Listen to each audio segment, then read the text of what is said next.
Welcome to a live episode of Surviving the Survivor. We bring you the best guests in all of true crime. Don't forget to subscribe and smash that like button. Here's your host, Emmy Award-winning broadcaster, Joel Waldman. What's up, STS Nation, and welcome to a live episode of Surviving the Survivor, the podcast that promises to bring you the very best guests in all of true crime, and already a complete disaster behind the scenes. But don't worry, you can't tell on the other side, I don't think. But at any moment, this entire show could blow up. Before I forget, today is the day, the COE's birthday. Today is the COE's birthday. The boss who runs the house, she's annoyed with me. It's okay. Won't get into details, but it is the COE's birthday, so please wish her a happy birthday. Mother-in-law Sandy and Jim just took off, and the Rugrats are at the house. And unbeknownst to me, Fred Brown's one little bed was being washed. I didn't know he had another little bed being washed, so I went out, and now Fred Brown's got 3 little beds. His full name, Raj, since I know you're wondering, is Frederick Morris Momo Roosevelt Brown. That is our new pug, named Momo, named for the beloved Mabel Rose, who was my pug of 17 years. Passed away a week or so before her 17th birthday. So a lot going on. It feels like a Monday. It is a Monday, and it'll either get a lot worse or a lot better, but I'll let you know at some point. And yes, it is. It is a busy Monday. One of the things going on is my computers are not working, so I'm going to read this intro right off my phone. And already I'm sure I'm getting hate mails about being too tangential. I go off on too many tangents. But the story tonight is about Susan Smith. Of course, and back in 1994, she was convicted of drowning her 2 young children in a South Carolina lake, which is where Roger comes to us from. And now it has been revealed that she is having phone relations of a sexual nature with multiple men. And why is this happening? How often does this happen? Immediately, I was intrigued by this, and I sent Jackie POLVERARI the article, and I said, I hope you don't take this the wrong way, but I immediately thought of you. And she said that she was equally intrigued. So we're going to get into this tonight. A lot of different ways to go, but let me introduce the guest first. The founder of Evolutionary Reentry Services. I love that name, Evolutionary Reentry Services. Jackie POLVERARI is a leader with over 25 years of proven successes in mentoring and therapeutic environments and criminal justice reentry. Her experience working with trauma in the criminal justice field culminated through her personal journey of making poor choices over a decade ago. She was in law school. Now she's getting a PhD. It's hard to keep up with her. I think Jackie and I are around the same age. I don't know where she gets the energy or the motivation, but kudos to her. Next up, top right corner, the man, Tommy Scoville. He was raised in an upper middle class family in the New Hampshire area. He skied professionally. He retired. He became a public speaker, and he says he got rich. Then the doctors told him no more pain meds. That took him down a drug-fueled street, which turned to crime and eventually a conviction for bank robbery. Tommy, even such a smooth guy, he married his defense attorney, no longer with her. He went and finally got clean, and he's now started the Lifeboat channel on YouTube. Check it out, the Lifeboat channel on YouTube, where he helps people with their sobriety. Last but not least, Dr. Roger Rhodes. We haven't had him in a little minute or two. He's a private therapist in Greenville, South Carolina, where all this craziness happened with Susan Smith. He specializes in dysfunctional relationships. I could use his help. And he's also worked with inmates. So there we go. Yeah. Roger. Before we start out, have any of you ever been to Union, South Carolina? I have not. As we start the story, remember that. That is going to be a key factor in everything about Susan Smith. Let me write this down. Hang on. Yeah, Union, South Carolina is, there's only 3 major metro areas in South Carolina. Union, yeah. I'm sorry. Oh, no, go ahead, Raj. Go ahead. Go ahead. Union isn't one of them. I mean, it is in the middle of nowhere in America. I mean, in South Carolina. So if you're thinking Susan Smith, you know, she's a with it in a metro. No, she's a country girl in a country town in a small area in upstate South Carolina. All right. Well, that's good to know. We got to lay the land, and that's why I've got a South Carolinian on here, not to mention a psychologist. Dr. Roger Rhodes, some people will not remember this story because it happened in 1994, but this was one of the biggest news stories of its time, without question. It was a massive story, and you see the New York Post cover there, drowned in their car seats. Horrific. Susan Smith infamously drowning her two sons in South Carolina back in 94. She was convicted to a life sentence back then with a possibility of parole 30 years later. And that 30 years is coming up this coming November, November 4th to be precise. But she is serving her sentence at Leith Correctional Institute in Greenwood, South Carolina. Dr. Raj, what do you know about Greenwood, South Carolina? It can't be a lot there because there's a prison there. The big thing about Greenwood is it's got a lake next to it. That's a big thing about Greenwood. It's another small South Carolina town, you know, with old architecture, beautiful area, beautiful town, but out in the country. So she went from one part of the country to another part of the country. She's a country girl in the country land. Wow. Well, these are obviously the children, I guess, were buried together. That is a tombstone there. Michael Daniel, you see, born, I mean, this is so tragic, born October 10th of 91. I graduated college that year, so it was a long time ago. And then you've got Alexander Tyler, Alex, born in 93. And there's obviously the photos, and I think that is the lake behind them. Tommy Scoville, what kind of, inside the prison system, what kind of compassion or empathy is there for a person who takes the life of their own children? You know what? It's really, I couldn't testify to what it would have been like in a woman's prison at all. In a men's prison, any crimes, any crimes against kids are considered heinous, and you do pretty tough time. Well, she's definitely deserving of that, but there's some crazy stuff, and that's why I've got Tommy and Jackie here today to help us kind of wade through this. You see the COE putting up there, read the tombstone, so sad.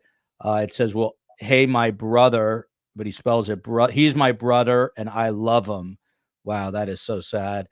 That's obviously the way he was saying it when he was 3 years old. We'll always be together. If I look at this too long, I might burst out into tears. These are the actual boys here. These are the victims. And this show today will get into a kind of twisted road of what Susan Smith has been up to. And part of it has been luring men into her life. This is Susan Smith back then, Susan Smith today. Jackie, what's striking about this photo is we see Lori Vallows, Shanna Gardner's recently, and there was actually a segment on a show recently about how women really don't age well, specifically in the prison system. But here you've got a woman that a lot of people, it's not me, who are saying that she actually looks better physically than she did when she went in. What do you make of that? I disagree. I think women do age well when they're in prison. They take care of themselves better. They exercise better. Time stands still. They're not outside in different weather conditions. They're not blow drying their hair and frying their hair and all that other stuff. I think she looks great. Her mental health may not be so great. Yeah. Well, wait a minute. You have to start with good mental health to keep good mental health. Yeah, wow. He said where she started, and she's probably gone like this throughout the mental health world. Hey, Raj, before we get 1,000 of these, Raj, I'm not T-Pain. she would like an ooh wee. Give me one of yours. Ooh, buddy. Yeah, see, I'm an old Okie. So you can't get the Okie out of me. That is the Oklahoma. So Jackie Yeah, Polverari, this is going to be one of these shows that's going to go off the rails a little. That's fine. Whatever. Let's have fun. It's a Monday instead of always having fun on a Friday. Why is it every show I'm on goes off the rails? Yeah, any show you're on. And I love the guy, but it's a good thing we do not have Larry Levine on today. It would not bode well for any of us. But and I love you, Larry. Jackie, I did send this to you, and I said I hope you don't take this personally because it's about sex in prison. And you wrote back and you're like, oh my God, I'm obsessed with this. This is what were you so intrigued by when I sent this to you? I remembered this crime way back, and how is this woman getting out of prison? So of course I went and did a deep dive on it, and I tried to connect with her on Securus, and that didn't happen because reading the transcripts from the conversations she's having with people, let me tell you, there's no way in hell this girl is getting parole. No way. No. She is getting parole. And we're going to get to her husband does not want the man she was married to, I should say, when this happened, the father of her children, does not want her to. But yeah, parole's coming up November 4th. But I mean, Jackie, this story, we'll get into the details. I mean, is this not to you, but does this happen often? Because she's basically been having sexual relations on the phone with a lot of different men. But is this something that is commonplace in the prison system? Well, sexual relations is common in the prison system with a bunch of men on the outside. No, because you have to connect with them somehow. I mean, there's a what is it, a pen pal thing you can do, but I think that women tend to be more infatuated with men in prison than men being more infatuated with women in prison. So I was shocked by that alone, and that you had to ask me on the show because I have very big opinions, but I don't get offended by anything. So I just been researching the hell out of this because the whole psychological thing, this intrigues me. Yeah. And by the way, for those of you who do not know, tell me, because you said to me, you're like, I'm going to try to reach out to her. I'm like, how the hell do you reach out to Susan Smith? What is Securus? Do you have special powers? How are you able to try? And what happened when you tried to connect with her? Well, you can connect with anybody through Securus. It's JPay, really what it is. And if you go on, you can add any inmate to your mailing list. They have to accept it on their side, and then you could start emailing, or there's video. So I email quite a bit of people that are in the state systems. And so I added her inmate number to it, but she has not accepted, or maybe that they have her in lockdown. Who knows? But she is not accepted. And Jackie, you might know this since you did a deep dive in Philadelphia shoulder surgeons is asking, do you know if she ever showed any remorse for doing this? I know she said she had a quote unquote psychotic breakdown, but as far as I know, she never really showed anything. And here you that's go. One of the reasons I'm so intrigued by it. Zero. Everything I have read, everything I researched, it's the same story. I tried to kill myself, not my children. There's always it seems to me it's just an excuse. Yeah, and here you go. Didn't she kill her children because she wanted to run off with a new man? That's part of it. We will get to that in just a moment. But she's back in the news because a bunch of different media outlets, the Daily Mail, one of them, the Messenger, which already went out of business, is another. And they have the Messenger thought they were going to be the new, I don't know, New York Times and spend $1 trillion in 1 year, and already out of business. So sorry to hear that, but not really. But anyway, they did a deep dive and got some FOIA information through the prison system, so showing that she's talking to people. But Tommy, I don't want to get too personal. I know you married your defense attorney, but well, let's talk. I won't pin it on you, Tommy, but in general, the men, the corrections officers are almost solely males. What are the men doing in prison to satisfy their sexual needs? Let's put it that way, Tommy. Well, they certainly talk on the phone a lot. And then usually that's accompanied by a quick trip to the shower. But this is something that takes place every single day. Hold on, let me stop you right there, because when I think of the prison system, I think of what we see in the movies with the glass, the phones, the line for the phones. Is that what we're talking about? Or are we at a place now with JPay where they're lying in their cells on a pad speaking on their phone? There are places apparently where that takes place. That never took place anywhere I was. The closest we ever got to that was very similar to a Skype, but you did it in a room with a guard standing behind you, walking back and forth. And if anything, gets untoward, they turn you off. But it's very similar to a regular visit that you did through a screen. But I do know that in state facilities, they're handing out tablets and things like that. We didn't get that. But a lot of dirty talk and dirty letters. But you know what? It's terrifying because you're going to hear it again. If you start saying that stuff on that phone, I promise you it's going to come back up. And it's just, it's awful. We had a woman inside that you could pay to write dirty letters for you. Say that again. Yep. Hold on. Yeah. Say that again. Say that one more time. She's a good writer. So she would write dirty letters or dirty things, whatever, sex stuff. And she would sell them for commissary. And you could send them to your husband or boyfriend. Send them to in the mail. I am absolutely fascinated by this. I wish it wasn't a Monday, because I'd be a lot more crazy if it was, let's say, a Wednesday. It takes me 2 days to rev up here.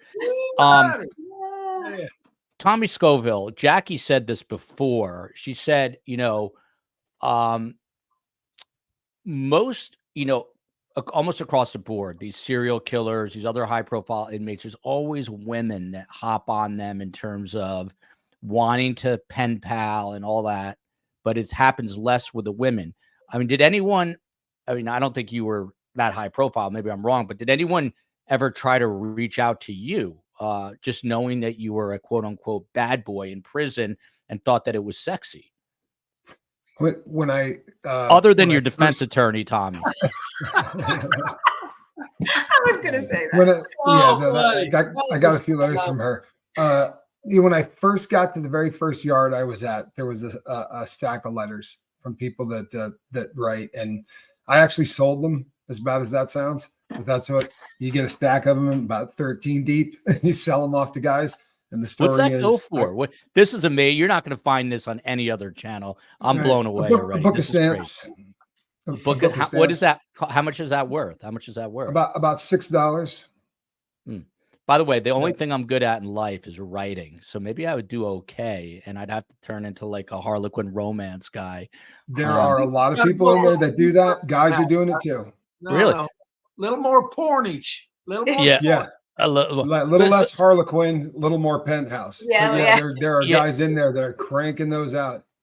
Wow. So Tommy, you said you got about a pile 13 deep of them, but I mean, how did they find you? How did they know? No, actually, I was selling them 13 deep. When I first got there was a bunch of them. I think that there are people who just troll newspapers. I mean, honestly, every single one was very specific to the bank robbery thing. I think there are people that just, I don't know, that are fascinated by it. And they weren't all, they're not all women. A lot of them are people who are very religious that would like to help you stop doing what you're doing. And a lot of them are people that, read about it and say they'd like to help you get sober. But there is a bunch of people that write. If you don't write back, it dies off pretty quickly. But I got a lot of it in the beginning. I'm going to share a story that is an 11-hour story. I'm going to share it in 9 seconds right now. And I'm only doing it. This will be the only time I'll ever be able to share this story. I'm a junior in college. I have a roommate who I grew up with. I went to high school with. And it's Valentine's Day. We were two losers, didn't have girlfriends. We used to just hang out and whatever. And all of a sudden, we both go to our mailbox. Back then, I don't know how it is today, but you had to physically go to like the student center and, get your little mailbox key. And my mailbox was stuffed with envelopes. And I go back and I'm like, and we knew each other so well. Noah's like, did you get it? And I'm like, yeah, did you get it? And he's like, yeah. Start opening these. And let's put it this way. They were from men to us. And And the person that I got him from was describing himself as portly, meaning a little on the chubby side. And then Noah's were all these guys sending photos, and they were muscle-bound men. Noah's a big gym guy. And then we were like, what is going on? This is back way before email and like P.O. boxes. Someone gave us a tip that one of our other friends may have put an ad in the back of a magazine. So we go out to 7-Eleven. And sure enough, in the back of like the Boston, whatever the Village Voice was for Boston, were 2 ads. And for the next 8 weeks, we were getting photos and letters and photos. We had 2 shoe boxes full. Long story short, we went down to visit friends who were going to Duke University. We were showing everybody, thought it was hilarious. It was kind of demented and twisted. And we left the shoe boxes in the cafeteria at Duke University. To this day, I have no idea where they are. So there's people out there with a lot of incriminating evidence, I guess, against me. And that's my story. Sounds like a backstory. It sounds like he's laying out a backstory. I'm sorry. Maybe it's the convict in me, but it sounds like he's laying out a backstory. It was just, it terrorized us for a while. Analytical Blarney, a friend of the show. Happy birthday, COE. I hope your day has been amazing. I mean, I remember I got a letter from a Harvard professor. These guys were like underground. It was crazy. My friend Noah got, a guy wanted to fly him round trip to San Diego. It was really nuts. Prisoners write. That's a big thing inside, is people who write to guys. Yeah, pen pals. Pen pals to men. Yeah. And there'll be one guy in there that is writing, like you said, writing letters for 40 guys who have pen pals, that are men on the outsides, because getting money on people's books, it honestly is a hustle in there. There are people that make a bunch of money writing to 25, 35 different people. Wow. Yeah. Are they writing to these men like in a sexual manner? Like absolutely. Wow. Absolutely. And there are sites that they can go, and the crazy thing is these guys will literally sell it, Inmate.com.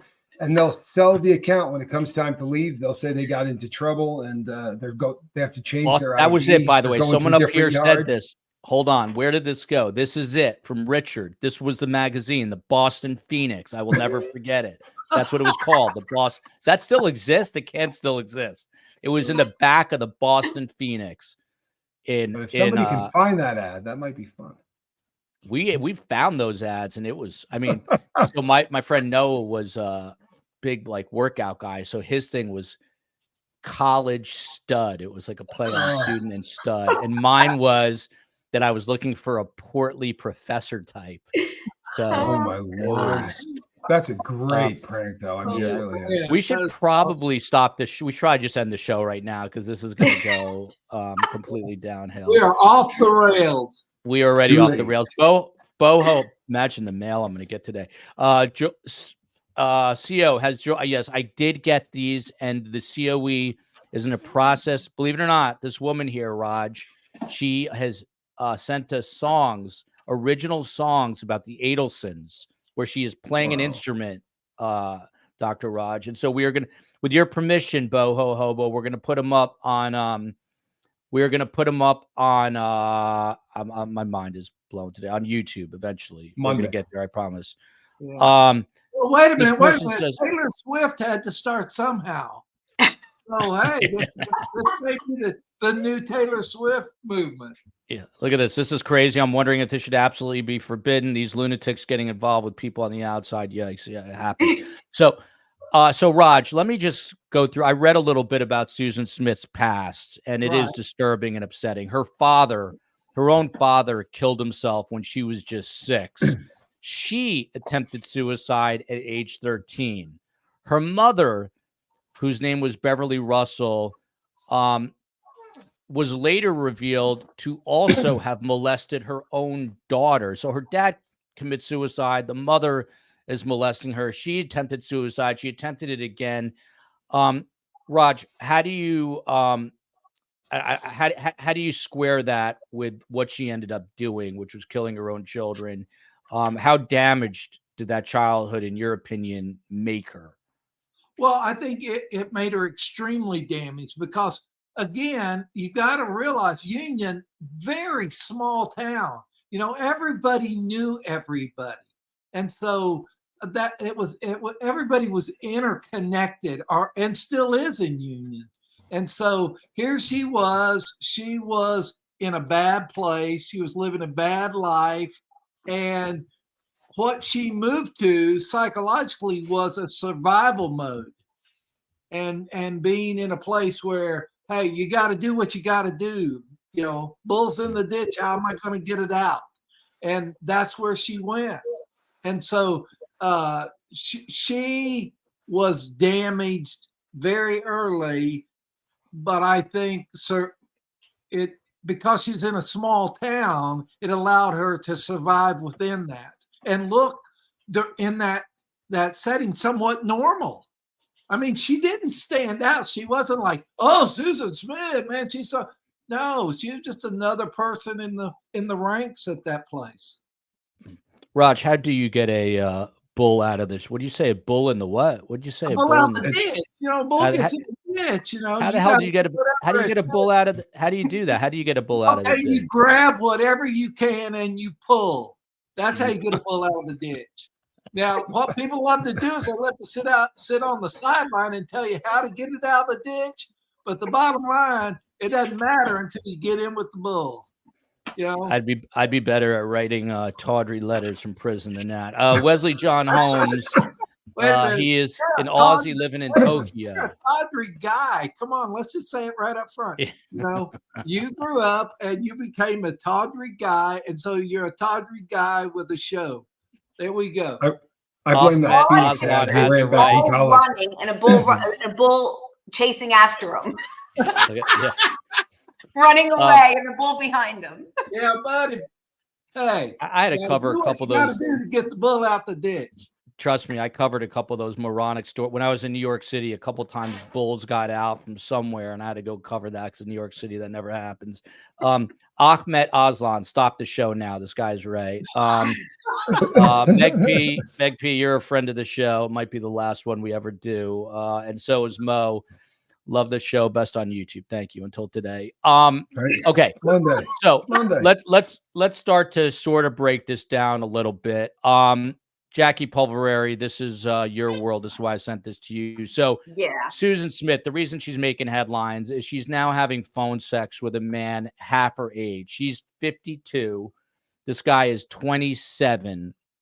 And these are all FOIA'd records, public information that these different media outlets got, and they only identify the men with a first name and last initial, thankfully for them. But from Michael W., she says, this is a 27-year-old. She says to him, "You make me feel young again." And he says, "I love talking to you." What do you think this guy, take me through this because I don't even understand this. How does a 27-year-old find her behind bars in South Carolina to do this? Well, I think number one, he's on www.meetaninmate.com, and you can find her very easy on that. But you have to remember, Joel, she was 22 years old when she went into prison. At 22 years old, her life is now standing still.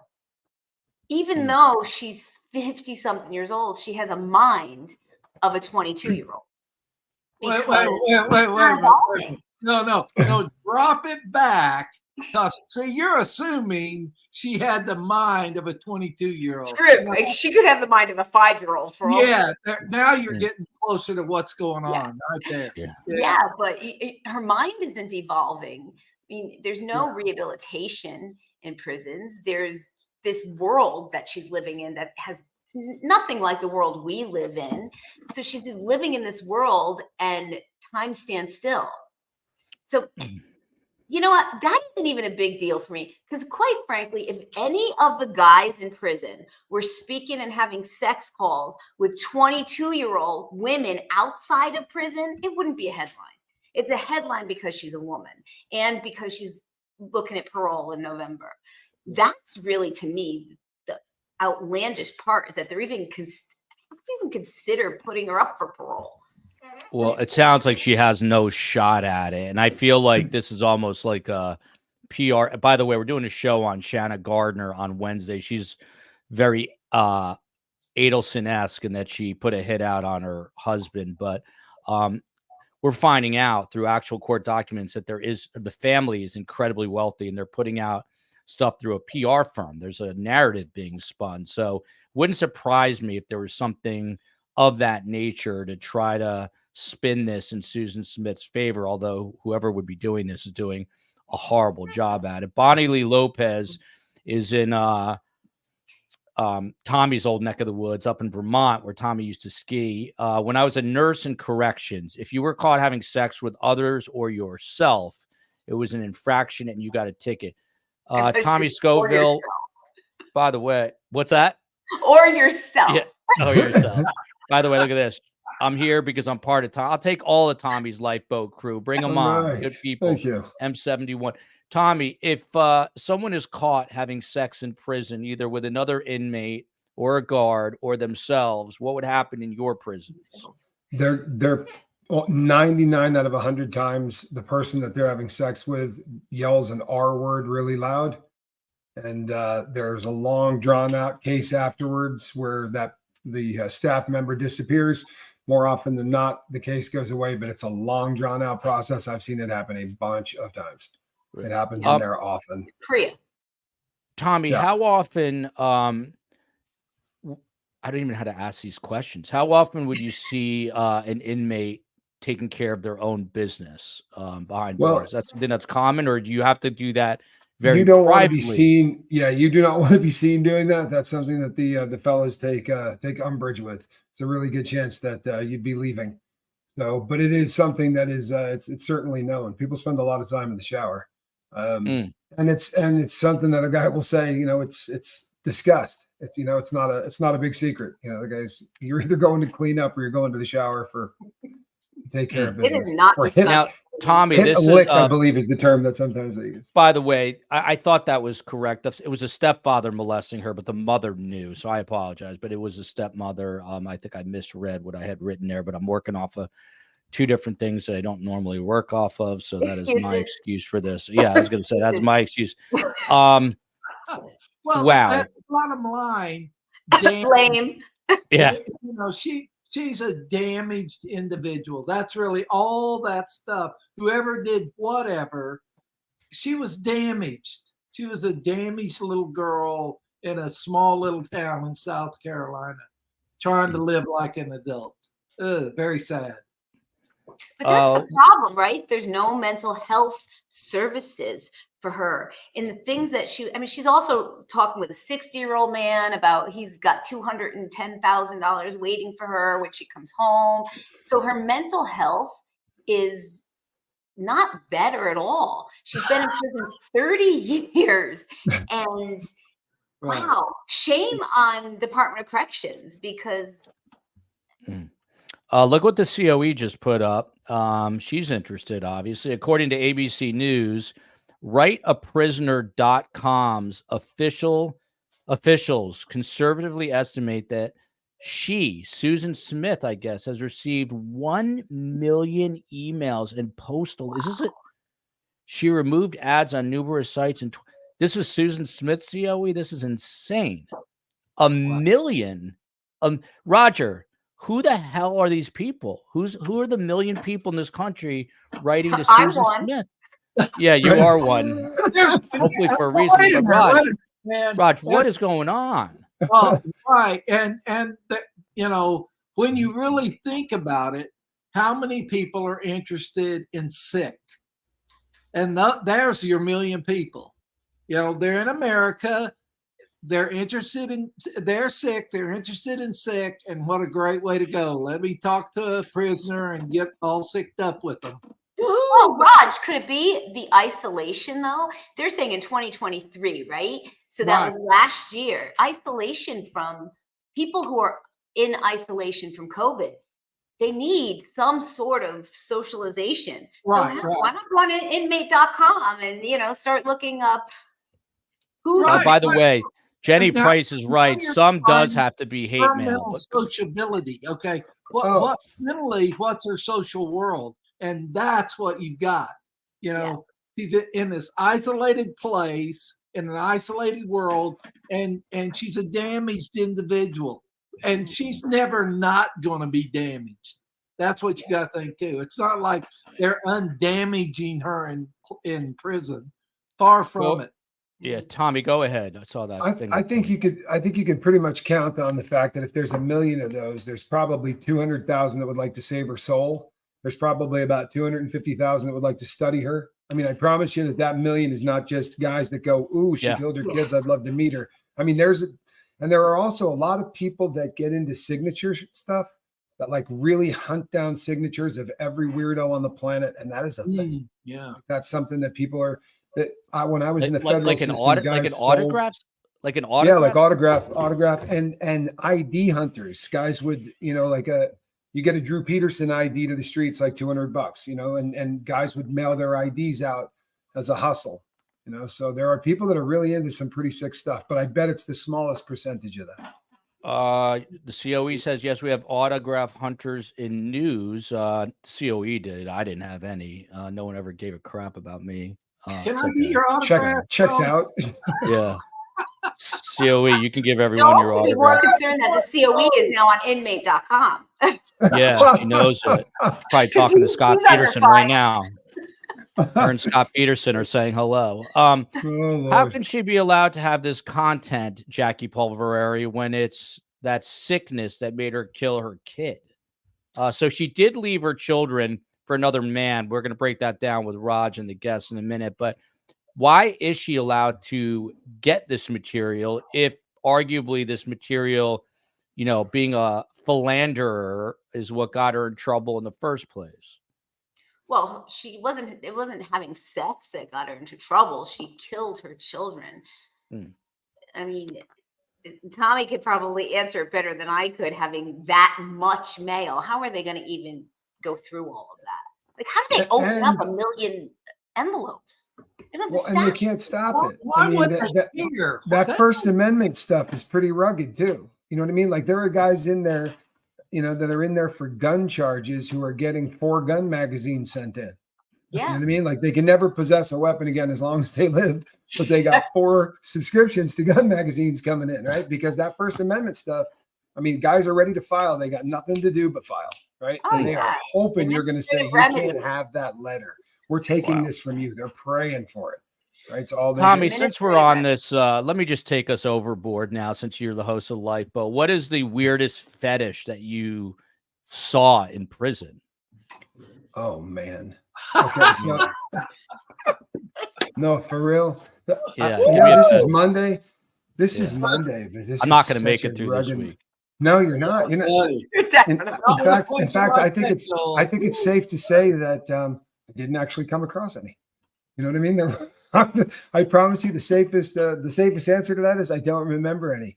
But good. There are some really odd guys in there that were willing to pay money for some really, really odd things. But it was only one place I was at. All the other yards I was at were basically lockdown yards. But the last one I went to was like a level 2 yard, and it was, there were people there that were, that looked like women fully. It was a very, very bizarre place, and there was a lot of really bizarre things that went on in it. Not even on a Friday, but Monday for sure. I don't think. Yeah. By the way, this reminds me of something. It's weird how I have all these connections to this, but when we were literally 200 subscribers, probably not even that many, I had my good friend. He's a urologist. In other words, he's a doctor that he attends to the male genitalia, and he did his residency, or he did a stint at Tulane Hospital, where the prison was, or jail in New Orleans was. Yeah. The stories this guy has about things that were sewn in to the male genitalia that he would have to remove is mind-blowing. Absolutely. Maybe I'll have him on as a guest, but I don't even know that I can handle that anymore.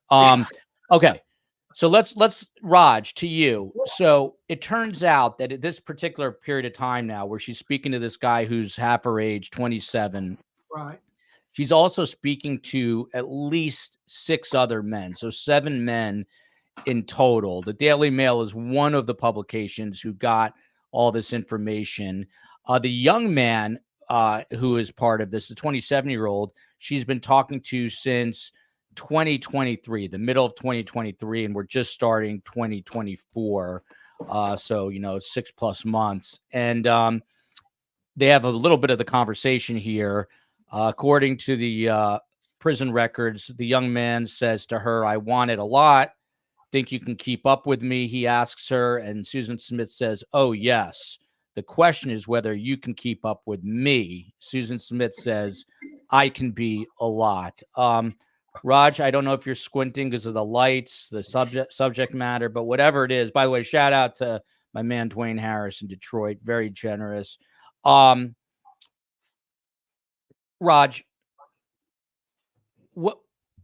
I mean, you sort of said it before. I'm actually trying to get something important out of this, if that's even possible. But what is at the root of this, where he's telling her, "I want it a lot," and she's telling him, "You can't keep up with me. I can be a lot." Is it just the attention at the end of the day? Is it the fact that she had look at this, Ned Smith, "This channel has scared me straight. It should." Is Yeah, it me the too. attention? Is it the fact that mommy didn't love her, that her dad committed suicide? I mean, these are tragic things, but at the end of the day, is it that she just needs the attention? Yeah, it's what you're seeing is learned behavior. Okay. One of the things you can say about Susan Smith, she's a survivor. And what do you got to do to survive?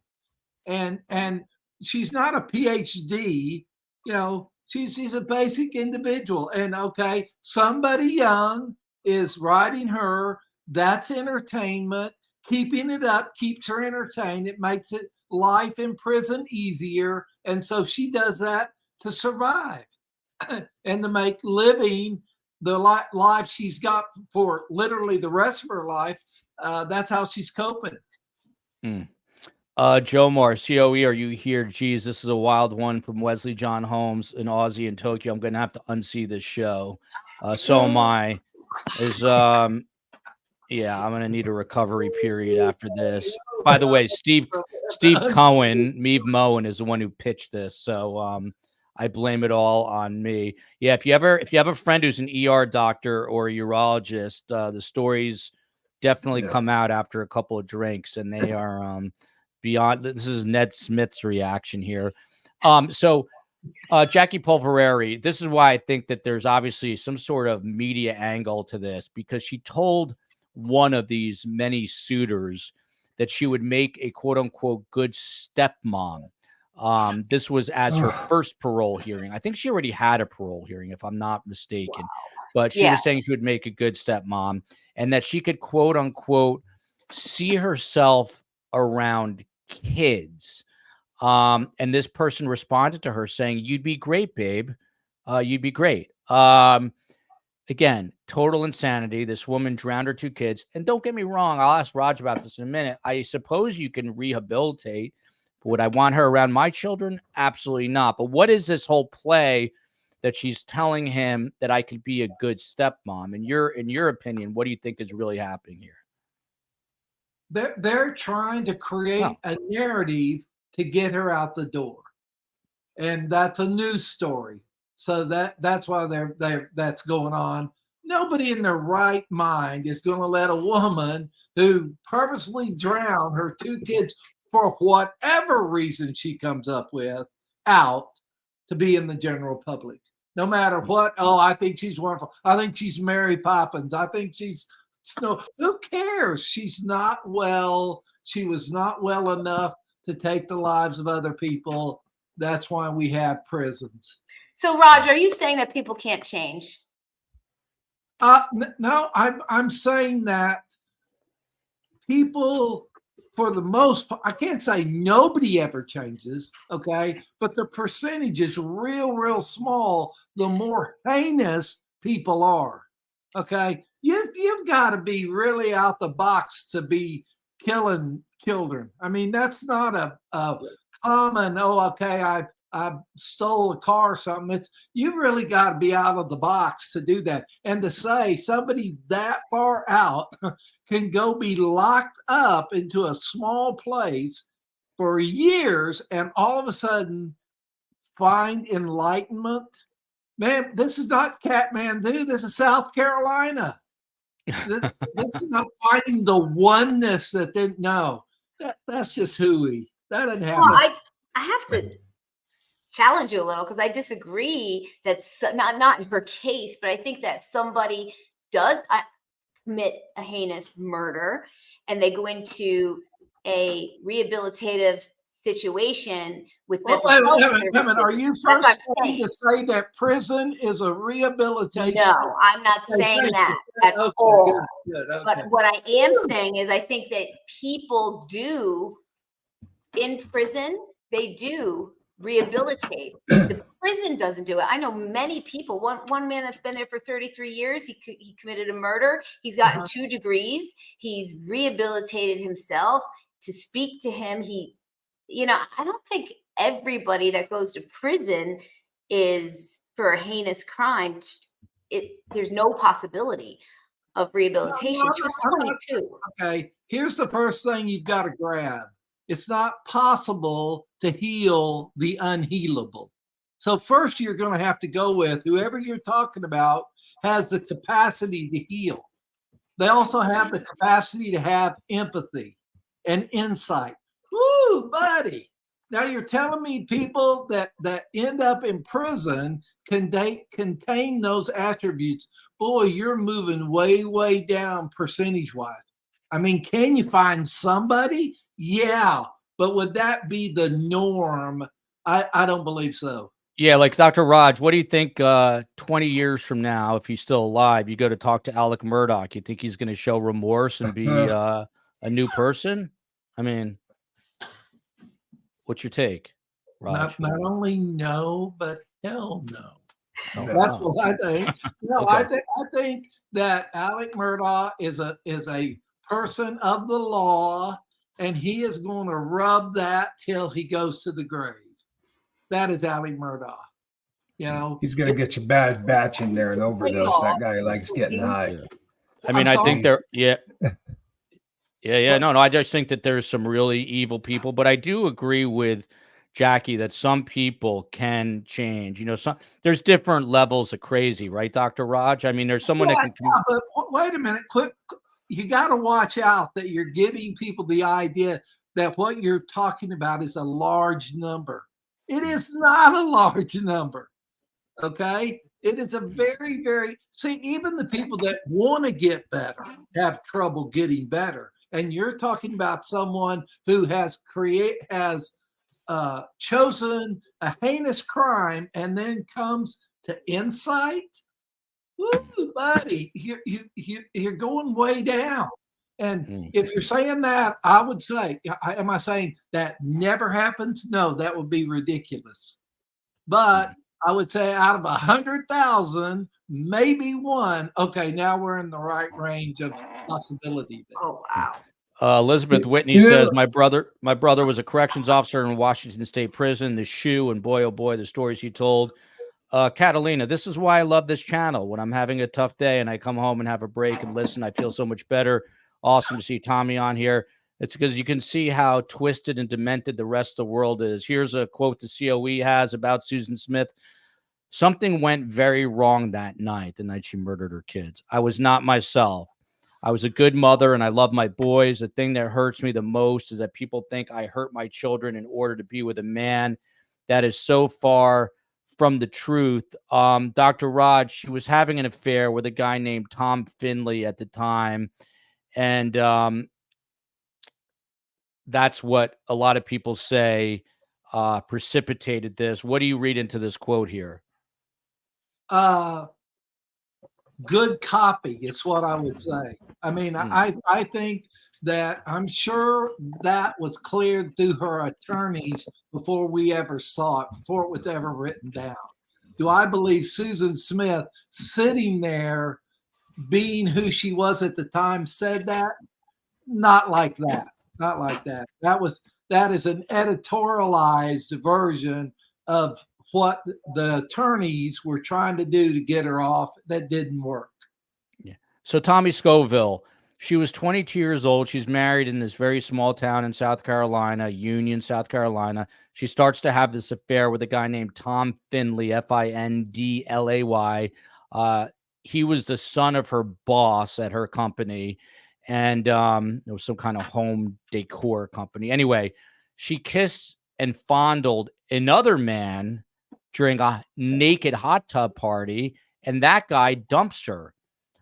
Tells her in a letter that he doesn't want to be with a woman with children. He literally says, I don't want to be with a woman with. So now she's married. She's having an affair with this guy. She's hooking up with another guy in a hot tub. That guy she's having the affair with says, I don't want to be with a woman with children. And the children suddenly are dead. Tommy, you're not a psychologist, but what do you make of all that? You're a smart guy. You know what? First of all, I agree with Roger big time on this. This is a really, really sick person. And I think that the real distinction, and it kind of goes to what we were just talking about with the rehabilitation thing too. I believe that the numbers can get off the chart if a person wants to get rehabilitated. And if a person actually has to feel some kind of holy hell, what have I just done? Right. And I promise you that that's where this woman really just doesn't have that capacity. And I have said on here before, I had the misfortune of spending some time with Drew Peterson. And I'll tell you something, that's not a dude. I promise you. Like that's a cat that's evil. Like you can look at him and go, this dude's evil. And I think that those people exist. But I think if they actually tried to rehabilitate us, we'd do a pretty good job. You know what I mean? The guy that rehabilitated me killed 2 people and is doing life. But that dude saved my life. Like, by the way, Tommy Scoville, your Scott Peterson is the Chicago cop, right? Drew Peterson. Drew Peterson, not Scott, but Drew Peterson, who murdered a couple of his wives. Go ahead. One thing I want to add, and at the core of all this, is insight.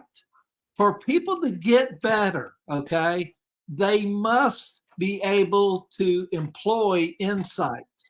And that is not a skill you need to break a major law. You see, major lawbreakers lack insight. And if they get it, choose it, hang on to it, and get with someone who has insight with that, boom. Yeah. And that would almost come under the umbrella of miracle. But doesn't happen, but it happens very seldom because it's hard to find people because having insight hurts. That emotionally hurts to have insight, to say, I was not good, and I got to do.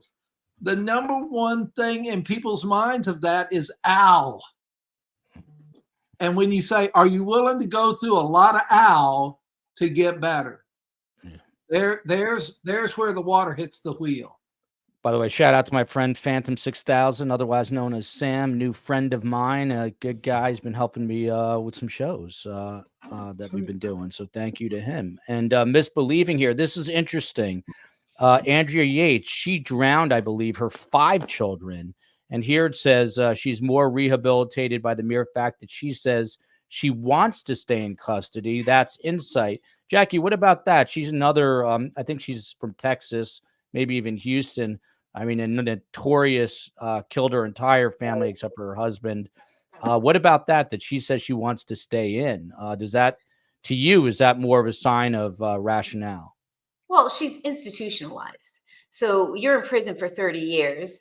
You're going to come home, right? Say she does come home. Say they let Susan Smith out. What is she going to do? What does her future look like? She has no education. She has no identification. She's got no bank account. She's got no driver's license. She has no identification at all. She has nowhere to live. She is not going to be welcomed back into her own community. So what ends up happening, she's going to reoffend, recidivate, go back to prison because that's where her comfort zone is, or she's going to end up killing herself.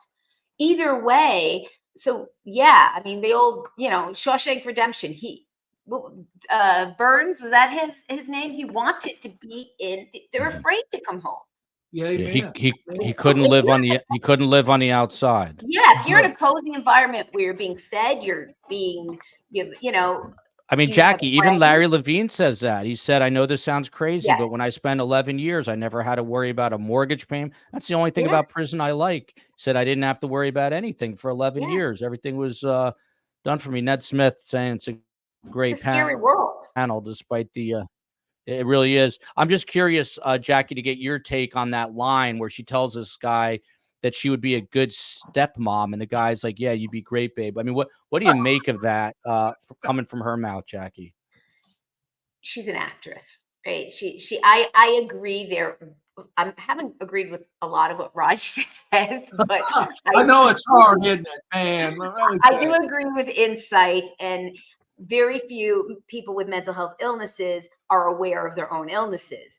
So she's not aware of her own illnesses, and to talk to someone on the phone, I agree with the PR piece. It's sensationalized now. People are looking at it now. More people look at it, you may get 3 people that say she should get out. You know, the more people that remember the case or remember Susan Smith, the possibility is like 0.2% she'll get out.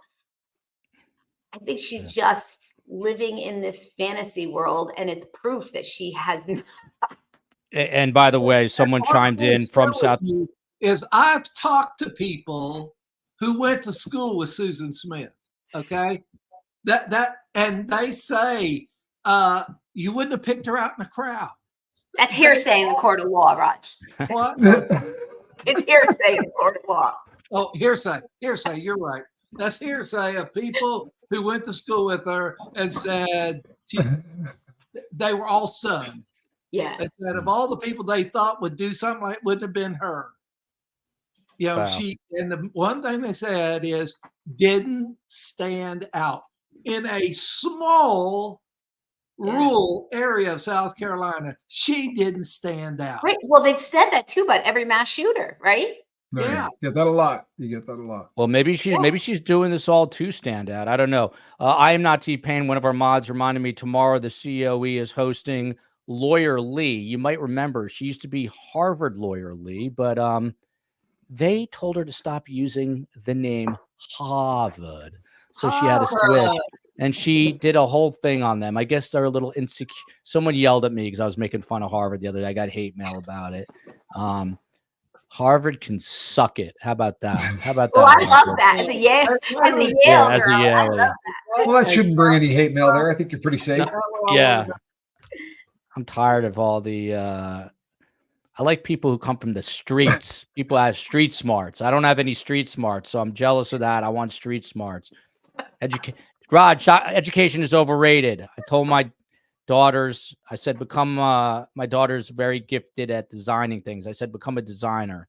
Don't become a lawyer, doctor. Don't become like Roger. Become a designer. So you know what? Look what she did. She made me a bracelet, an STS bracelet. There you go. She's already designing bracelets. Now you're branded. Awesome. Now you're emotionally branded. Yes, Nice. I am.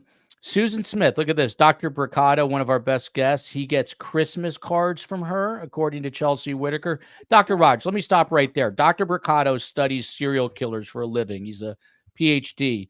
Why is Susan Smith sending him a Christmas card? Not why. You have to ask yourself, why not? I like you now, Raj. She has a minimal background of education, a minimal life to delve in. She's there for life. Yeah, I mean, goodness gracious, you're sitting around in a prison. I mean, bored with a capital B, and she has, and people, you know, somebody there said, "Well, have you talked to so and so?" And I'm sure she goes, "No, but what a great idea." Not why, but why not? By the way, before the hate mail comes, if I got into Harvard, I would have gone, by the way. But I'm bitter and I'm angry. So. Oh, look at Joel trying to redeem himself. Backpedaling. Right He's backpedaling. So screw Harvard. I never even applied. I never applied. Harvard, so I'm even out of the running. Yeah, I'd rather. I learn a lot more from cab drivers in New York City than I ever learned from someone at Harvard. Happy birthday. Here's to another trip around the sun with Joel and the kiddos. There we go. So, Raj, let me just put a little Happy birthday, CO. May tennis be in your favor. CO, he did beat me in ping pong the other night when we went to dinner. Nice. It's been a while since I Good for her. picked up a table tennis paddle. So Raj, Raj, just to put it back into context, she's married. Okay. She's having an affair with guy number B. She hooks Right, up well, with wait a guy minute, number C. Joel, to start Yeah. with, but start with small town. Small town. Everybody Okay. knows everybody. Okay. Small town. Everybody Raj, knows. we Right. all know it's a small town now. Yeah. Well, This Said is 14 times about the small town. Right. Yeah, You could have it. You could have it carpeted for like $175. I think if you A cab go ride from one side to the other is metro 63 cents. area, Yes, you've got yes. a different story. There's one Uber driver. Okay. I was going to say, how long did it I take don't for even the know Uber there's an driver Uber to- driver in Union. Rod, So, she's married to this guy. She's Yeah. cheating on this guy. She's Right. hooking up with this guy in the hot tub. So the guy she's cheating on with says, "Get rid of your kids. I don't want kids." A week later, she rolls her burgundy Mazda down a boat ramp into John D. Long Lake. She had her kids strapped into these car seats. But what goes on the next 9 days is that the husband obviously believes her story. She said she was carjacked, and she and her husband are making these tearful pleas. By the way, he got remarried and has kids from his wife. I think he may have been remarried more than once, although I'm not sure. Anyway, the police pressure her. They find inconsistencies in her story, and she ultimately admits to the murder. She's convicted on 2 counts of first-degree murder. The jury rejected the death penalty, which is interesting. And by the way, look at this. Wesley John Holmes, he says Tommy is a poster boy for rehabilitation. Look at that, right, Oh, Raj? thank I you. mean, yes. You So know look what, at though? that. You still wouldn't hire me to be a bank teller. You know what I'm saying?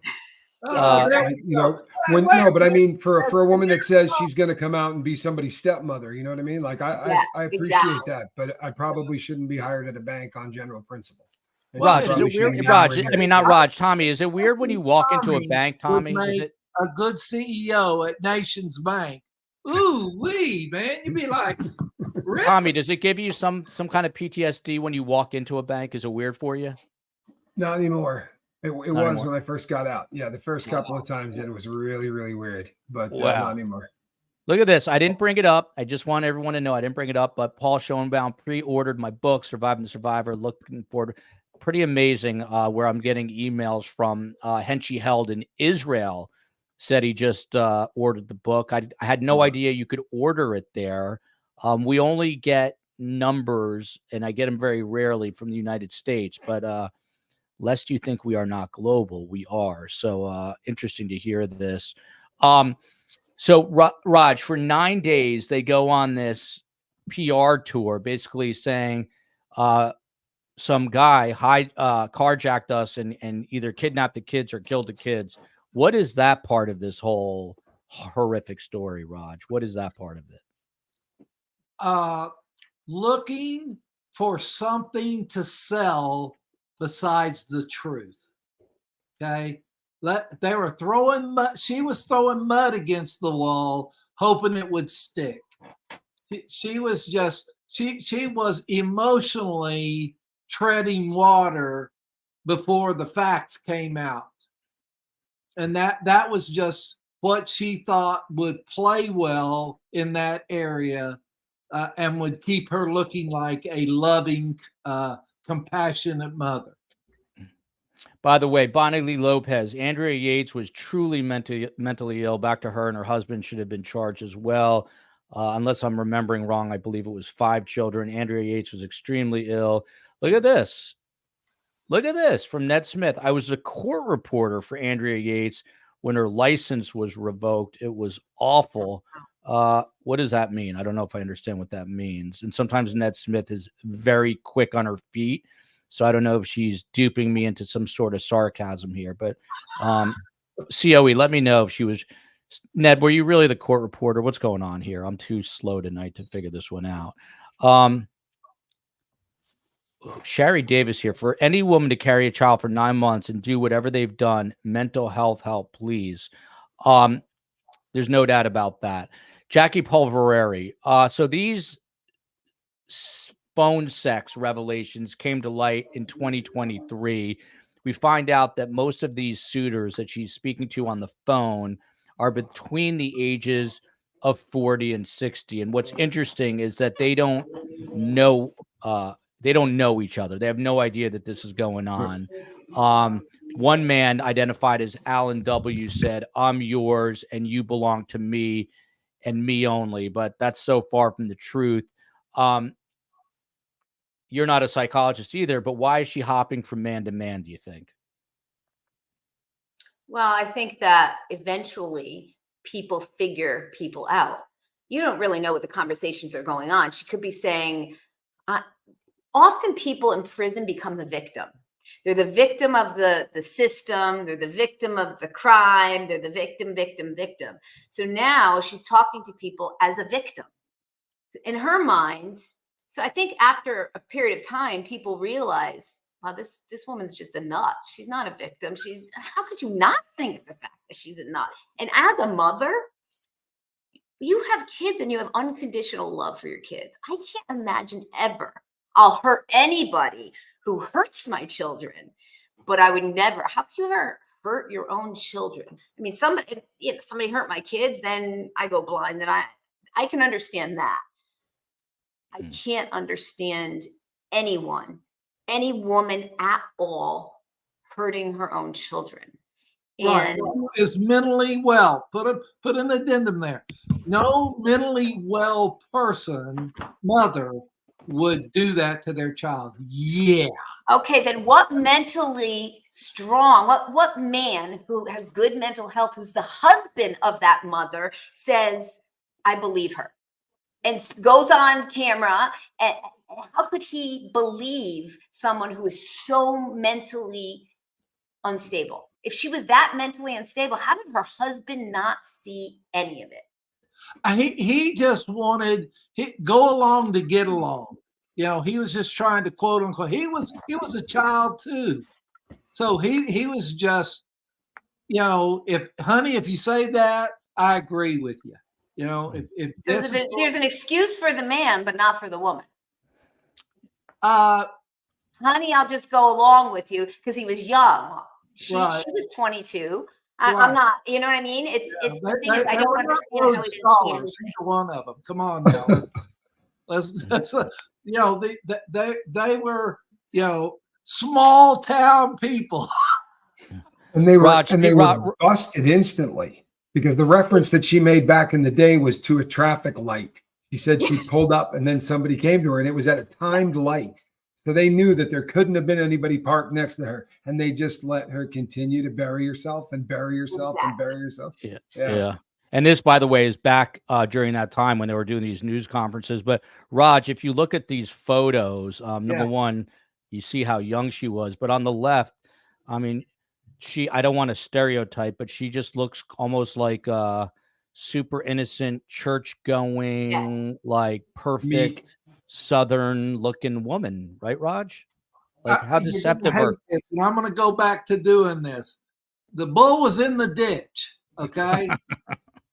She had no life. Say it, Raj. Small town. No, bull and ditch. You gotta say it one more time. Okay. And what did Susan do? Whatever she had to get the bull out of the ditch. She said whatever she had to do. She made up whatever she had to do. She married whoever she did. You know, that'd be a great name for a bar, the Bull and Ditch. By the way, if I went and tried to get that bull out, I can already feel somehow my ankle would get in there and he'd roll on my ankle and it would shatter into 1,000 pieces. I'm already picturing the whole thing. So knowing you, the bull would be in the ditch. You'd be looking to ride the bull. I'd need Tommy to help me rip that thing out of the ground. Here we go. Joel, look at this. You know what? My daughter wants to do this, actually. And you can ask, I think the COE is already working. I think people have already asked. By the way, it's my oldest daughter, Vita, and my middle one, Z-Bugs, are doing it together. But they want to become little entrepreneurs, and I'm all for it. That way they don't have to go to Harvard. So, so there you go. It's in a small town. If you want an STS bracelet from one of my daughters, which is a hell of a lot better than an autograph from Susan Smith, Email us at survivingthesurvivor at gmail.com. What about this, Dr. Raj? Postpartum depression is real. Speak to that for a minute, because this is something that women really have a real hard time with. Tread lightly on this one. That certainly is a real thing. And I think that there is some very viable treatment to that. But I didn't get from the case and what was going on that was something that she fell to. Was that something that she brought up, that she had postpartum? I don't think. No, I don't think it's come up, but I think in general people are saying that you can become very depressed. Shout out to McSpunky. But I don't see that. I think that what we're seeing in her case is knee jerk. You know, I'm in a spot. What I got to do to get out of the spot? I don't think it was sophisticated. I don't think there were many levels of thought into that. I think it was a knee jerk. If I got to do this, I'll do it. And she did not have a conscience to help her process, take a step back, process, and realize, ooh-wee, I don't want to do that. Black Widow is a friend of the show and a friend of mine. Agreeing with a wife and killing a child. Those are big. Yeah, I can knee jerk into, I agree with my wife. Anybody can do that, but that's a lot different than I'm going to knee jerk and kill my kids. Woo-wee. Impaired insight. Look at this comment from Black Widow, a friend of mine, friend of the show. She's a great person. A little scary, like my wife. I had postnatal depression real bad. It was a fight from, I always tell Black Widow, she reminds me of my wife and my mother, the two women that scare me the most. Wesley John Holmes with an astute comment here. They were completely out of their depth to parent children. Hey, man, boy, that'll preach right there. That'll preach right there. Way out of their depth. I have no idea that anyone can answer this, but it'd be good to know if parents killing children statistically has become more common. Raj, do you have any idea? I have not heard anything around that statistics, but I certainly have noticed that as a society, we have narcissism has gone off the roof, buddy. If you're thinking about you and nothing about you and you are everything, welcome to 2024. Some of you may know I'm a Coast to Coast addict, the radio show. I've been listening to that show for 30 years. It's weird. They talk about aliens, UFOs. Anyway, I was listening to an old Coast to Coast from 30 years ago, and Art Bell, the legend, was predicting, him and another guy, that a meteor was going to crash into the world in 1999. And right now I'm sort of wishing it had happened, because it would all have been it was the woke meteor, Joel. It did hit. It did. So this go ahead, Tommy. She was also a kind of a racist pig through that entire thing, which probably ingrained her in a lot of people's minds too, as somebody that if this woman gets paroled, it's really gonna be. I mean, if they're putting Tommy, odds by on the way, Tommy, Vegas, what happens to you nowadays? Let's say you're a guy and you commit a racist crime, you do something horrible to a black person. What happens to you when you get inside? Well, I mean, you better be in a white gang really quickly if that's the case. Like, I mean, the second you walk in there, you better have people backing you up. That's something that, you better be joining up, and you better be joining up, I mean, as fast as humanly possible. I would think the first thing you'd want to do is stop by the tattoo artist and get a Nazi signet, the swastika on your forehead. There's a lot of that. There's a lot of that probably would be the direction that those people would go. I was too afraid of my mom to ever go that route. If I came home with one of those, my mother would have killed me. I was far more afraid of my mom than I was anybody in the. Amen. Yeah. Kathy Rabs gifted 5 memberships. Thank you so much about that. So, Jackie, you got to help me with this part. This part threw me for a loop here. So one of the guys that Susan Smith has been in contact with is a 61-year-old airline employee, which is interesting in and of itself. He's been calling and messaging her for the last year. This guy even created, listen to this, everyone, because I don't understand this. He even created a family for the two of them on The Sims. The Sims, SIMS, a digital life simulation game. Let me stop it right there. Jackie, what is this? Do you have any idea what this is? Well, first of all, she said, I didn't know anything about The Sims. Obviously, she's in prison. So let's. Yeah. What is The Sims? Am I living in a cave? What's going on? What's going on in my world? Am I turned? Have I become my father somehow overnight? Yes, you have. Yeah. Wait, Joel, you don't know what The Sims are? I have never heard of The Sims. COE, tell me right now if you've heard of this. Put it up there. I've never heard of this. I have, and I was in prison forever. Right? How have you not heard of this? Look. Yeah. I never heard of this. I have no idea what this is. What, Jackie? Tell me what this is.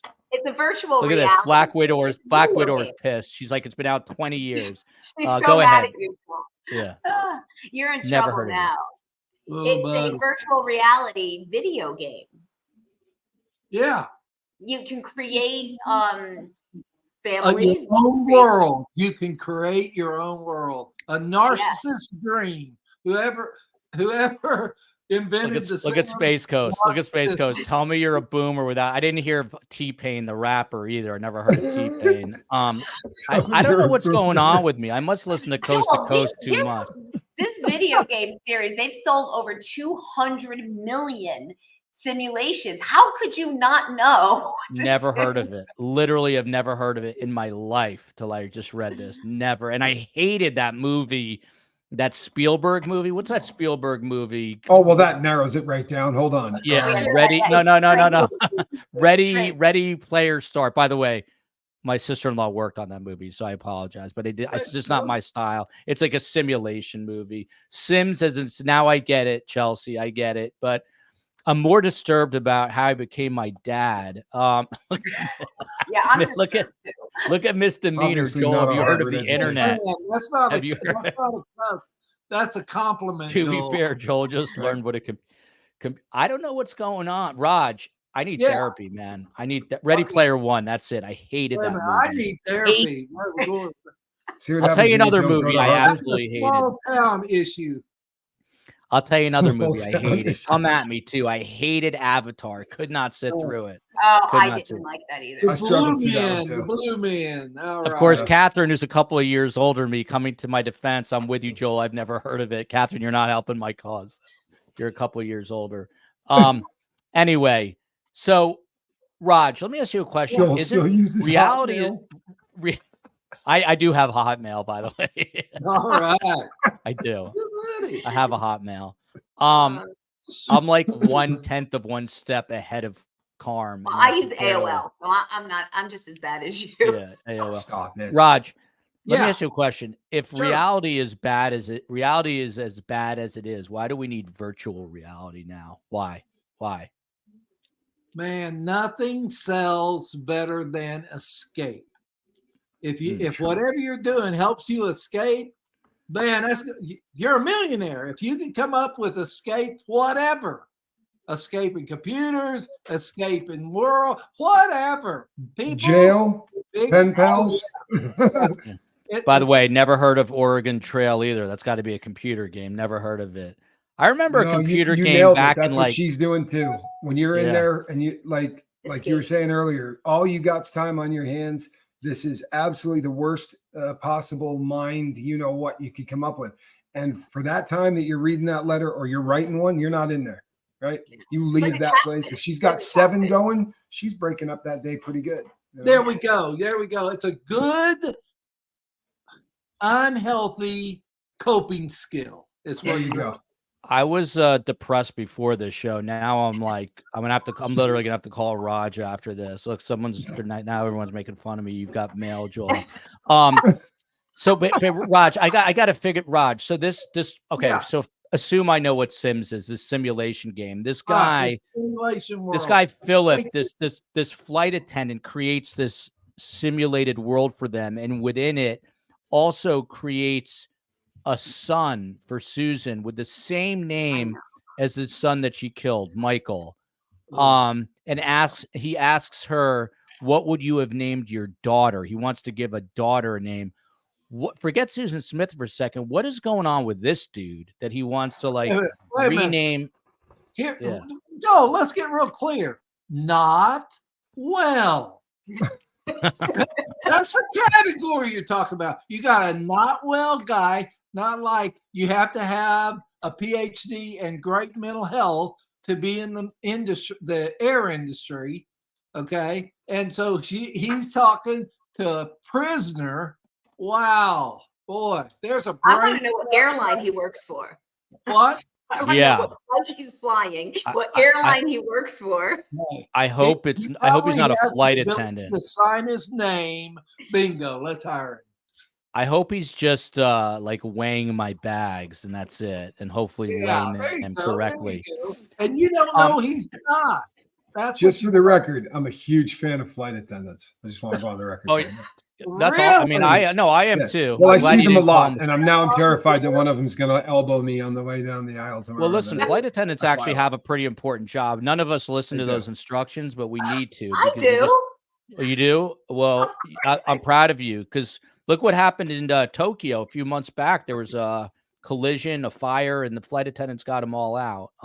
I know a guy, and so does the COE. Really nice guy. He quit news, and he's like an international flight attendant. And every other day he posts on Facebook, I'm in Indonesia, I'm in Tokyo, I'm here, I'm there. What does this say? Look at this. I'm getting yelled at. Joel, seriously, you got to get with it. You have kids. Stay ahead. AOL, I'm dying. I'm really like at one point, I was sort of cool. Joel still uses mixtapes. Hey, what's wrong with that? My kids asked me what it says. said. Don't get silly. Besides Loverboy, okay? Funky says, Joel, dial up your modem. Look, I'll tell you, Raj, the root of my technology, I'll tell you what it is. I had Mr. Jern, Jern, who was about as exciting as watching paint dry in 8th grade. And we had to learn a computer language. This is 1982 maybe, and it was called Pascal. And I mean math, but definitely computer stuff. I just could not figure it out. I had to cheat off of Steve Isaacoff the entire year. Steve went to Princeton undergrad and Harvard graduate school. He's an MD, PhD. If I couldn't cheat off of Steve, I probably wouldn't have gotten into college. But I think that is the root of all of my problems, is that I was terrified of Pascal, which someone told me is still a language. It's not used, but like it's still a computer language. I just couldn't understand what the guy was talking about. And you're talking phone sex with convicts. I coded it all. I mean, I'm not trying to like put that in perspective. But by the way, then Carm, to make me feel better today, I was down in the dumps today, and I'm talking to Carm, and she's like, Judy makes X, Y, and Z. Judy is my 25-year-old niece who graduated from MIT, and she works for Google, and she's making an inordinate amount of money a year. Because she knows what sins are. And you know what her husband is building. He builds robots. He's a robotic engineer with his own company. I didn't give names. I did not give names, but I'm banking on him because he could be the next Jeff Bezos, this guy, and then I can just live off of him. Nice. Good I'll just be yes, that is my plan. Joel is probably playing Frogger. Okay, so Jackie Polverari, to you. We're going to wrap this up in a little while, as fun as it's been. With another caller, another one of the many men she's speaking to, some guy gives her tips on how to spend $200,000. This guy even went and made a spreadsheet for her that starts out with $213,000. And the two of them discuss how she will be spending her money on the outside. And when he hands her this spreadsheet through the computer, she says to him, I love you so much. And they start making kissing noises. And then he asks her, I wonder what you would look like. This is true, by the way. I wonder what you would look like in a wet T-shirt. So it went from money to wet T-shirts. But what is this fascination with $200,000? I mean, do you think she is? It was this guy that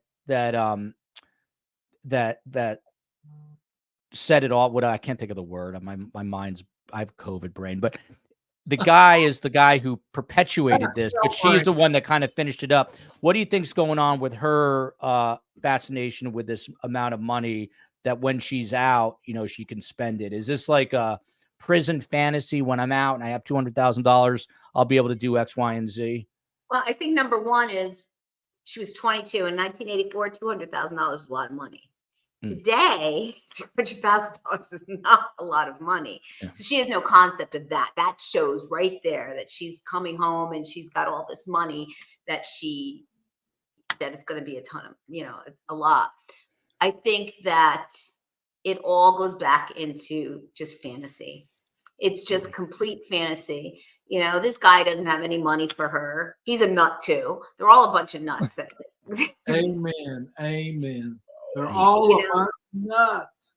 And it really proves how sad it is, actually.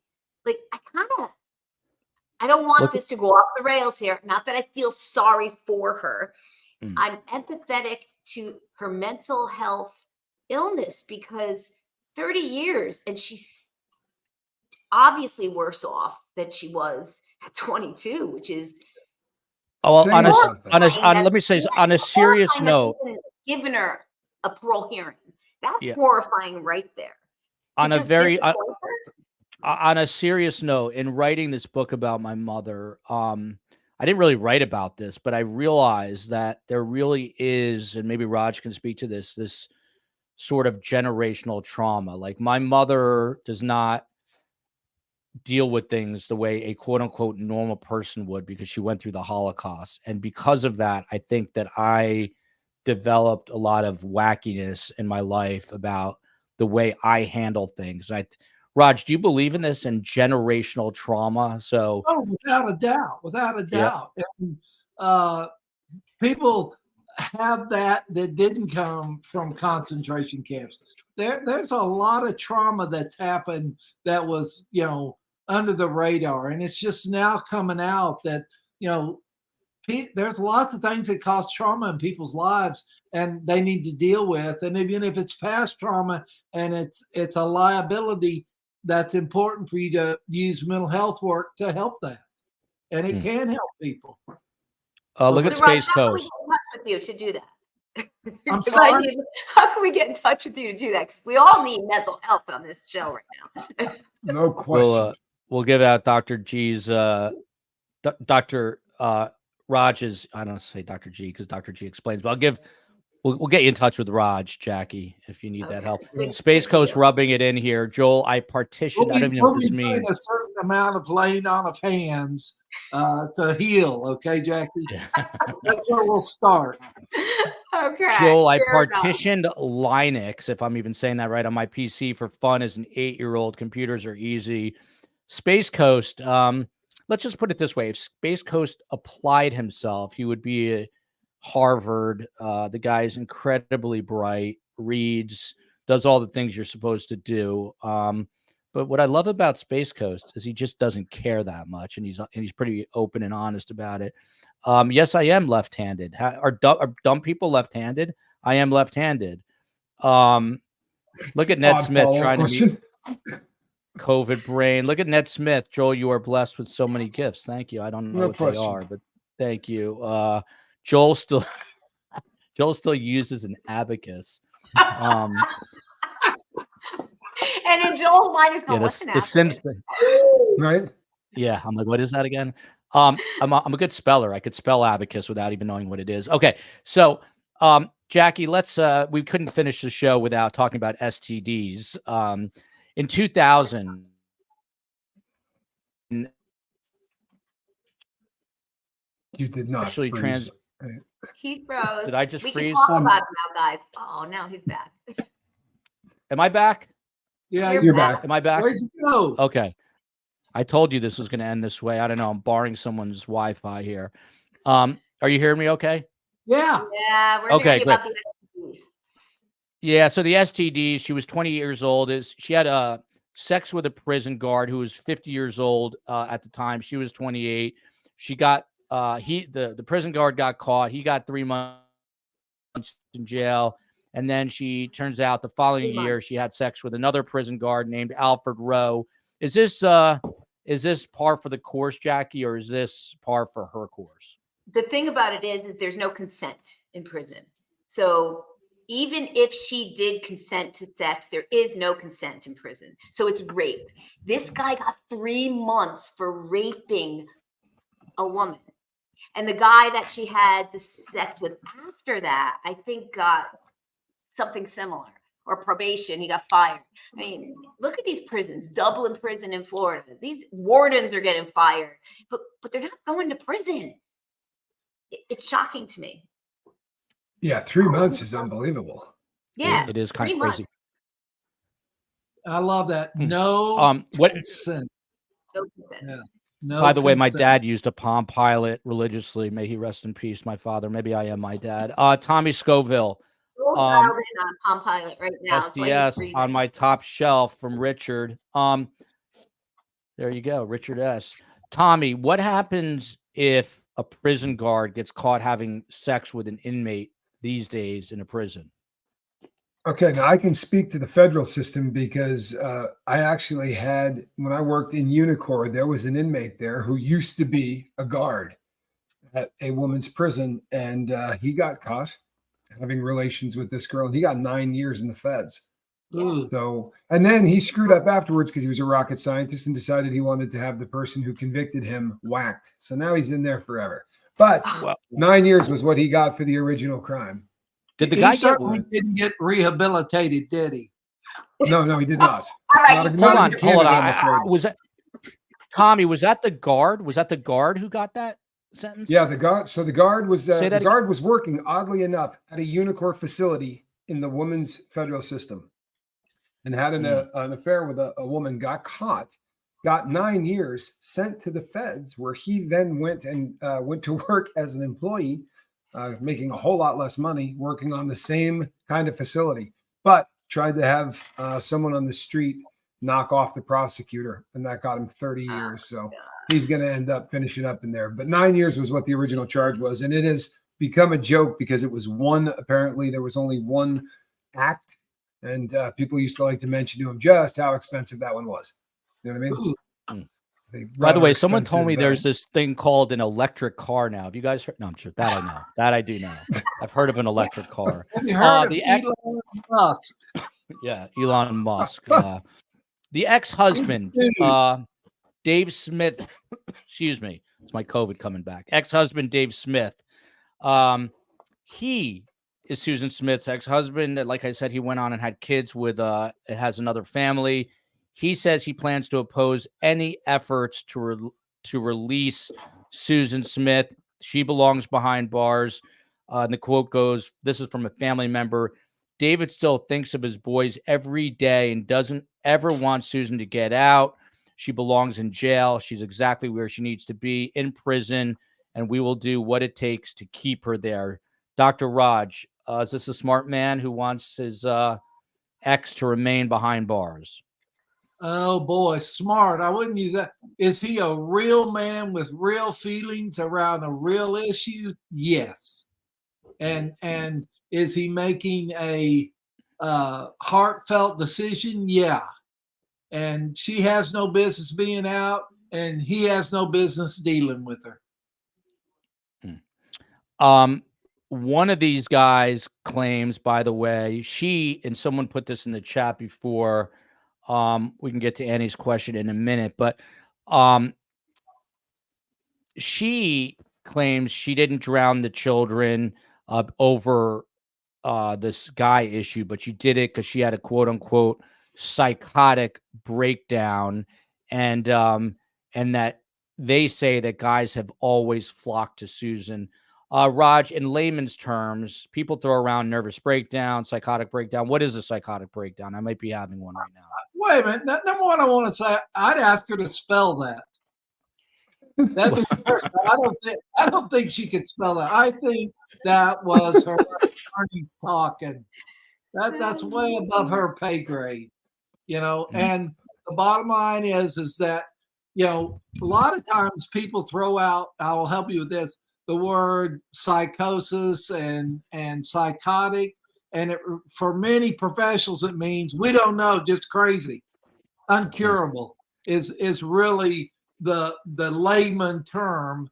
But, you know, as they look at it, as they're looking at it more and more, it's that your brain is an electronic machine, and as in psychotic people, it misfires.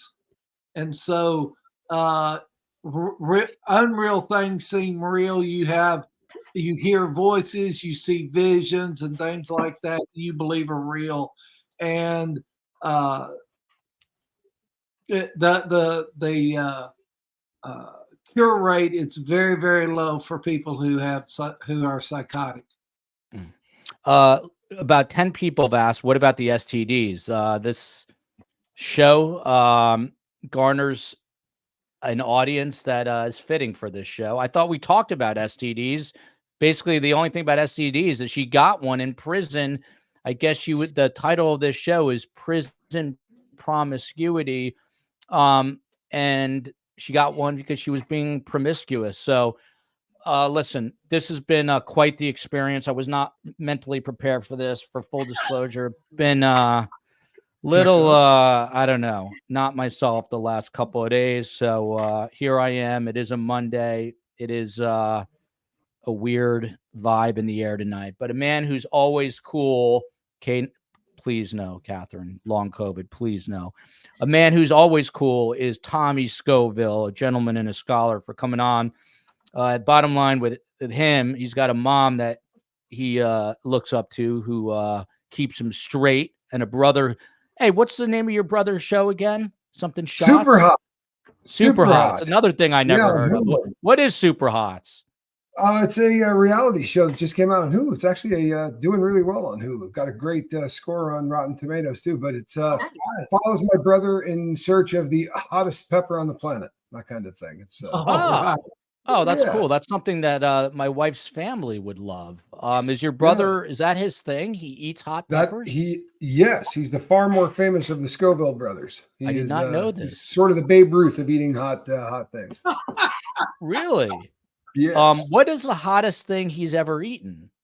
Well, the hottest thing, according to Guinness, would be the Carolina Reaper, right? And there's this whole reality show is based on the fact that my brother and a lot of other people think that may not actually be the hottest thing. Look at the COE. He says your brother. He says your brother's a big deal. What's your brother's first name?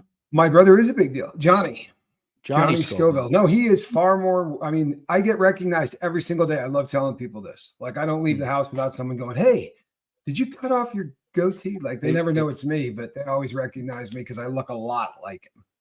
Cool. Hold on. What does your mother think of the fact that he's eating all these hot things? She worried. My poor mother. I mean, between the two of us, the woman, my mom's just. She's a tough woman. She's 5'0", and I'm telling you, she scared me worse than anybody in prison. That's why I don't have any weird tattoos or joined any prison gangs. I was afraid of my mom worse than I was being alone in there. By the way, I'm wondering if I'm actually living or if I'm just in some simulation, because I don't know a lot of things, obviously. And one of them simulation. Good yeah, point. I don't know what's going on. Get a copy of Sims and you will. I guess I'll have to. But Tommy Scoville, he's the man. He's got a YouTube channel on sobriety called The Lifeboat. I need a lifeboat. I need a lifeline. Tommy, what's the bottom line, in your opinion, with Susan Smith and all this prison sex? Is it she's an unwell woman? Is she bored? And do you think she has any shot in hell of being paroled? No, I don't think she has any shot in hell of being paroled. I feel bad for her that she caught an STD in there, because you're right. That's rape. And that people said, what about cameras? Cameras do not shine inside your cell. Like, they will give you, that's the only place you got privacy. So if a guard were to go inside there, no one's seeing any of that. But I think this is fantasy and nothing but. Like, this person is, like Roger said, I mean, frozen at wherever she was when she entered. This isn't a 52-year-old woman, right? This is somebody in their 20s at best, and probably not in their 20s. And now we're having this whole fantasy world, writing letters. When he's from a small town, This is, a small town. That's Say it one more time, Raj. you can hit a Tommy, 9 I'm gonna have to from one bring. side I'm gonna of have this to town bring to your the other. brother on the show one night. We have to pick a topic He's a where he can huge talk. fan of he's a huge fan of Surviving the Survivor, so I don't think that would be hard. For real, he's a huge Hey, fan. bring him Tell on, him, bring me on, and we'll talk about the bull and hot peppers. So the COE is of Hispanic descent, as you know, and her father loves to show you how hot the peppers are that he can eat. That's like a thing. When I go to LA, he's always chomping on hot stuff. Look at this here. Yeah. Space Coast is another one. My brother-in-law. My cousin was handing out Carolina Reaper beef jerky at Christmas. That stuff was no joke. Tommy, I'm going to have to hook you up with Mario Jr. and Mario Sr. and hook them up with your brother. These guys, trust me right now when I tell you, Space Coast and Mario Sr. think that they can hang with your brother. We'll see. We'll send out some tubes of terror. One of the my brother's products, like 13 million Scoville crystals. It's really a unique experience. We'll send you out a couple.